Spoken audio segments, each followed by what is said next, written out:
you find so many movies, not enough time. Action, thriller, horror, comedy, even foreign documentaries.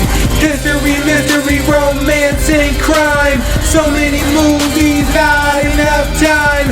Biodrama, adventure, and war. So many different worlds to explore. There's always something out there new to review. We try to step it up with a G and crew.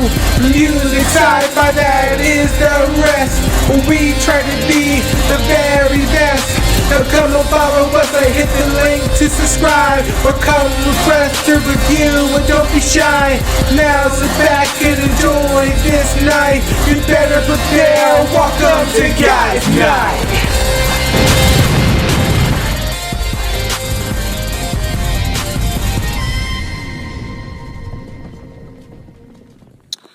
So, we just got out of When the Bough Fucking Breaks. Water breaks. We got that IMDb. Alright. Starring Morris Chestnut, Regina Hall, Jazz Sinclair, and Theo. Then Jazz Sinclair is the girl that comes over, Anna, and Theo Rossi as the boyfriend.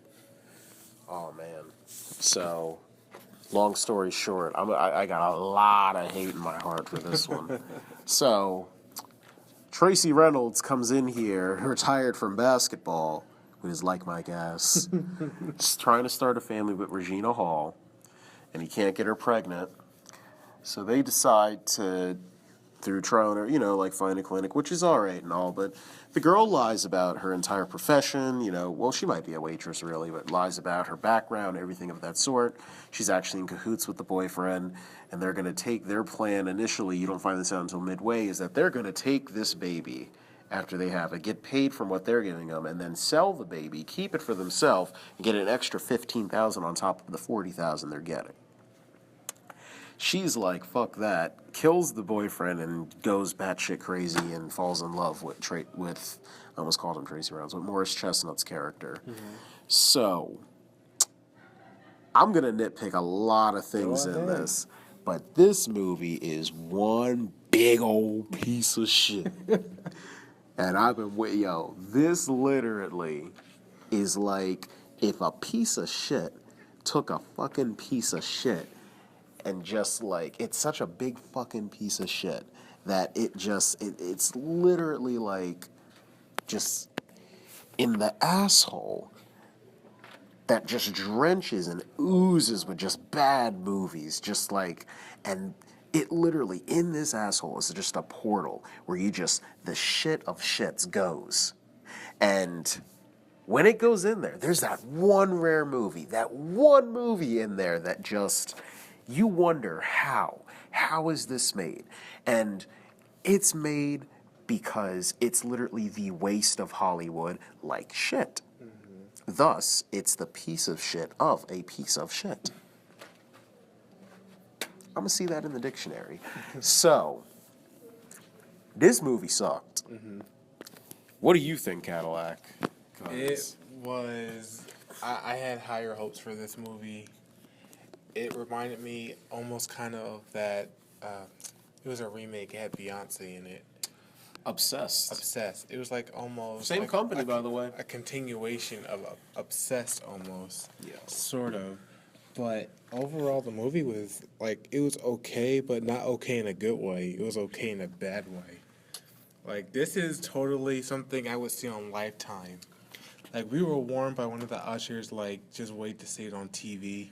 This is definitely a TV cable movie. I don't think it deserves to be seen with mortal eyes.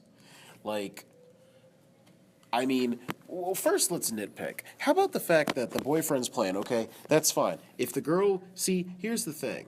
They added that whole background of, she killed her foster parents, and she did this, and she did marijuana, drugs, DUI, stuff like that, haha.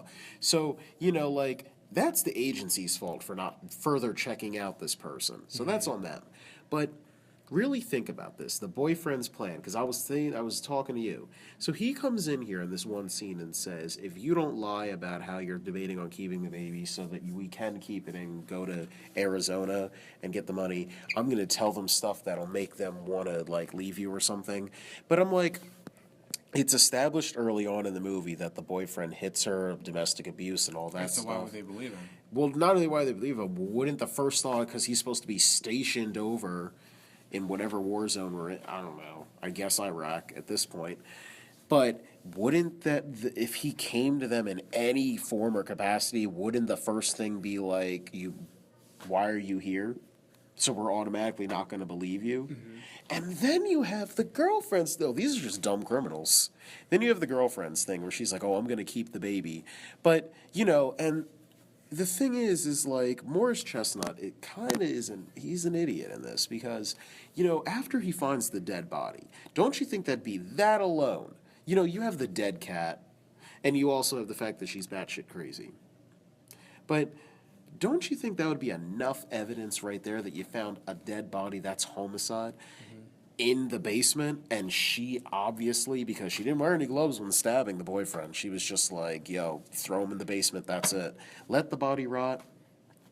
Wouldn't that be enough evidence to be like, she's not a stable mom, you could just have the baby? Like, literally the way, I'll get into the ending later. Mm-hmm. Yo. But anything, like, what scene really irked you? Like, because I can go on about this one. Just the fact that he didn't tell his wife out front like what was going on. Like, I mean, other than the fact that you kind of just watched her naked in the rain, which was kind of creepy, but like that video that she sent him when he was at work, why didn't you just tell your wife straight out what was going on? They could have dealt with this so much sooner. Simpler, yeah. Like, honestly, I thought she killed the baby, when she was in the tub with the razor. Yeah. I don't know what she did. I think she was just I think she just cut herself. I was like, all right, I guess. And that's another thing. Oh, excuse me. That's another thing. Like, the thing that I really don't get, it gets established up to this point. Like, I'm not even going to lie. Like, yo, Jazz Singer, I think her name was. Whatever the actress that plays Anna, the girl that's, crazy. Yo, I literally thought that episode 2 was bad when it came to monotone acting, but this is hands down the worst monotone acting. Imagine watching an hour and a half film of I talk like this whenever I'm in monotone, but even when I talk, even when I'm crazy, my tone never changes from here. I read things off of a dialogue card and I stare blankly into the souls of many's because I'm trying to be innocent. Oh, did you not wear? I'm like, yo, can you shut up? I swear, everybody's bad acting in this. Even the good actors. Even the good actors, they're just boggled down. I feel bad for Morris Chestnut. He had one good line when he was talking about we'll pick up the pieces, everything, if everything. But beside that, he's even bad in this. Morris Chestnut and Regina Hall are good actors. Yeah. Fucking Tracy Reynolds. with his like Mike ass. But I don't. They're just and the boyfriend's acting. Oh my gosh. I didn't trust him from the first scene. No, from day one I didn't trust him. From the minute he was kind of scoping out the house, I was like, yeah, that's a little shady to me. Yeah, I was gonna say yo, this dude literally said I bet you they told him straight up, you have to play the bad guy. He watched. He's like, I'm gonna try and be a knockoff Joker. Hey there. Don't do anything. Just oh my gosh. Not to mention, there are little nitpicks that bug me too. Why is it that Morris Chestnut has to change his costume, or not costume, but change his suit to get from one scene to another, even though it's an hour drive at that max? Why is it the fact that she doesn't get her baby bump until a month before? Why is it that the boyfriend literally, it's established it's spring because the scene before she's sitting out at the pool, yet he comes in here with this bomber winter jacket just it's a little chilly out here. So many fucking nitpicks. Well, the pool, I think, was heated because there was steam coming off of the water. Either way, she's in a bikini. I mean, who goes out? You'd be surprised. And it's just Why doesn't anybody else dress like that?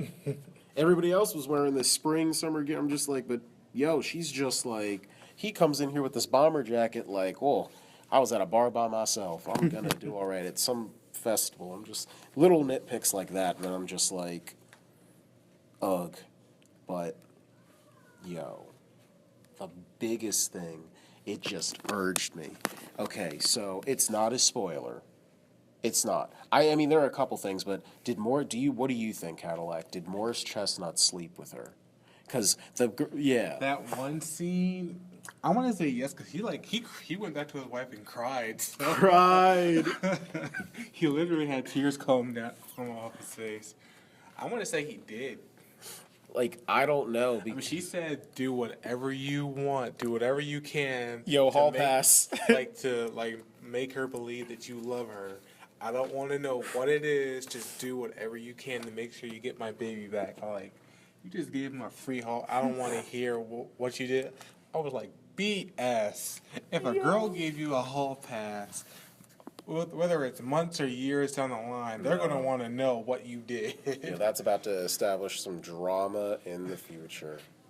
And then on top of that, like, yo, the funniest thing is that she says that, all right, he's so against it, yet, you know, he's playing the role. He could have came up with any excuse like, nah, I have work to do or something like that. So she'll just think, you don't want to touch me, you don't love me. no, he could have done everything but the point is that when you get to that point, be like, oh, you know, it's just so much on my mind or something like that. They could have done something. Yo, the next scene, they just show him coming back, Morris Chestnut, with his like Mike ass, coming back into the house crying like,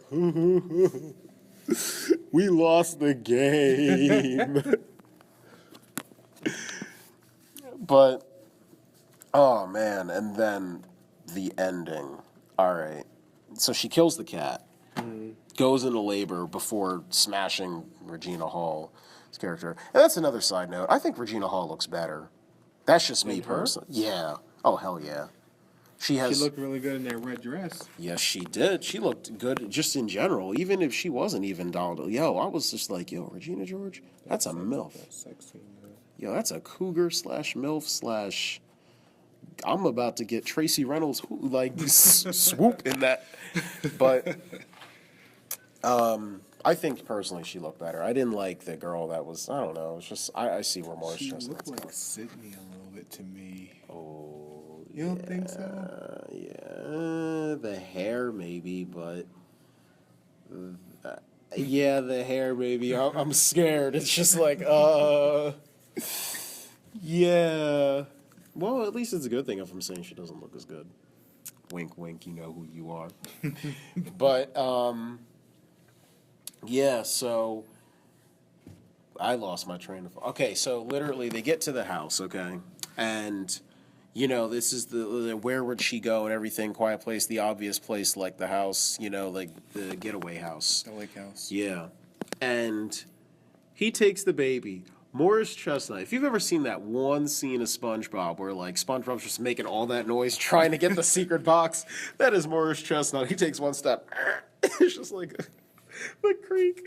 When he goes to grab the baby, he tries to make a sign of the baby. He's like, I'm just like, oh, geez. And then he steps on the bear. The creepy ass down will go. That song was creepy. When the grandma was like, this was passed down from generation to generation. How did that give kids nightmares when they went to bed? Exactly, yeah. Your granddaddy had it, but he unfortunately committed suicide because he kept on hearing that song. But I think it'll do your baby well. You enjoy this and you pass it to your son and your son's son and then your son's son. And then they might get a little scared and wet themselves, but then you pass it to them again. Yo, when the grandma did that, I'm like, who gives this to her? It's like, here you go, Johnny, for your 8th birthday. Wow, a Chucky doll. Oh, God. But, okay, so he makes all this noise, and then right after that, the girl attacks him, okay? Mm-hmm. So, you know, Anna attacks her. She literally, and she's pretty strong for somebody who just had a baby, the day before. It's just like, okay.